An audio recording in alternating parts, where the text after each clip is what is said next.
అదే RTV app వార్తల్ని క్షణాల్లో చదివే అవకాశం ఉంటుంది. ఒక న్యూస్ పేపర్, ఒక టెలివిజన్ ఛానల్ మీ చేతుల్లో ఎప్పుడూ ఉంటాయి.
ఖానాపూర్ సర్కిల్ పరిధిలోని ఖానాపూర్, పెంబి, కస్తూరాబాద్, కడెం మండలాలకు సంబంధించిన గ్రామస్తులందరికీ తెలియజేయనది ఏమనగా మన జిల్లాకి ఈ వర్షాకాలం రెడ్ అలర్ట్ ప్రకటించారు కాబట్టి అందరూ కూడా జాగ్రత్తగా ఉండండి, ఇళ్లలోనే ఉండండి.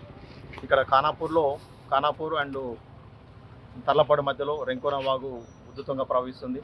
అదేవిధంగా దిలావర్పూర్ అండ్ ఖానాపూర్ మధ్యలో కూడా రెంకోన వాగు రోడ్డు పై నుంచి ప్రవహిస్తుంది. కాబట్టి ఎవరు కూడా ప్రయాణికులు ఎట్టి పరిస్థితుల్లో కూడా రోడ్డు దాటడానికి ఎట్టి పరిస్థితుల్లో ప్రయత్నించకండి.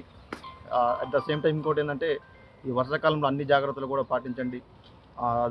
ఎవరు కూడా ఈ కరెంటు పోల్ దగ్గర కూడా వెళ్ళొద్దు. అత్యవసరం అయితేనే తప్ప ఎట్టి పరిస్థితుల్లో కూడా బయటకు రాకుండా ఉండడానికి ప్రయత్నం చేయండి. మరిన్ని వీడియోస్ కోసం ఛానల్ ని సబ్స్క్రైబ్ చేయండి. లేటెస్ట్ అప్డేట్స్ కోసం వాట్సాప్ ఛానల్ ని ఫాలో చేయండి. అండ్ లింక్ డిస్క్రిప్షన్ లో ఉంది.